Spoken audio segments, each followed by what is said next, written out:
മദ്രസ സംവിധാനം എന്ന് പറയുന്നത് പലരും തെറ്റിദ്ധരിച്ചതുപോലെ അത് തീവ്രവാദ കേന്ദ്രങ്ങളല്ല, ഭീകരവാദ കേന്ദ്രങ്ങളല്ല മദ്രസകൾ. നമ്മുടെ രാജ്യത്ത് പ്രവർത്തിക്കുന്ന 10,000-കണക്കിന് മദ്രസകളുണ്ട്.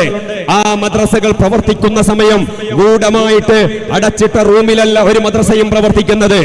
ഇവിടെയുള്ള ഏതൊരു മതേതര വിശ്വാസിക്കും, ഏതൊരു ഇന്ത്യൻ പൗരനും ഏത് സമയത്തും കടന്നു ചെന്ന് അന്വേഷിക്കാൻ മാത്രം പാകത്തിൽ എപ്പോഴും തുറന്നു കിടക്കുന്ന മദ്രസ സംവിധാനം. ആ മദ്രസയിൽ നിസ്കരിക്കാൻ മാത്രം പഠിപ്പിക്കുന്നതല്ല, നോമ്പനുഷ്ഠിക്കാൻ മാത്രമല്ല പഠിപ്പിക്കുന്നത്, ഉത്തമനായ നല്ലൊരു പൗരനെ വാർത്തെടുക്കാൻ വേണ്ടിയിട്ടാണ്. മനുഷ്യന് രാഷ്ട്രത്തോട് കടപ്പാടുണ്ട്. ആ കടപ്പാടുകൾ മദ്രസകളിൽ നിന്ന് കുട്ടികളെ പഠിപ്പിച്ചുകൊണ്ടിരിക്കുകയാണ്.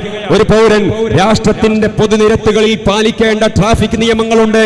3-ാം ക്ലാസ്സിലും 4-ാം ക്ലാസ്സിലും പഠിക്കുന്ന 10 വയസ്സ് പ്രായമുള്ള പിഞ്ചു പൈതങ്ങൾ മദ്രസയിൽ പഠിക്കുകയാണ്.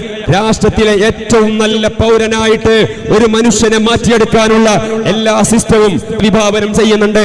അയൽവാസിയോടുള്ള കടപ്പാട് മദ്രസകളിൽ പഠിപ്പിച്ചുകൊണ്ടിരിക്കുന്നുണ്ട്.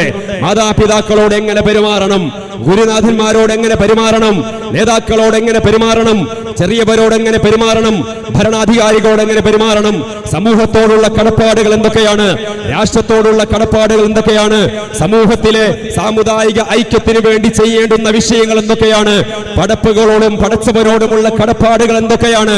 മനുഷ്യരോട് മാത്രമല്ല, ഈ പ്രകൃതിയിലെ സകല വസ്തുക്കളോടും, അത് കല്ലാവട്ടെ, മുള്ളാവട്ടെ, ജലമാകട്ടെ, വായു ആവട്ടെ, അന്തരീക്ഷമാവട്ടെ, സസ്യലതാദികളാവട്ടെ, മൃഗങ്ങളാവട്ടെ, പക്ഷികളാവട്ടെ, എല്ലാവരോടും എങ്ങനെയാണ് പെരുമാറേണ്ടത്. ഏറ്റവും നല്ല പൗരനായിട്ട് ഒരു മനുഷ്യനെ മാറ്റിയെടുക്കാനുള്ള എല്ലാ അറിവുകളും മദ്രസകളിൽ നിന്നാണ് പഠിപ്പിച്ചുകൊണ്ടിരിക്കുന്നത്.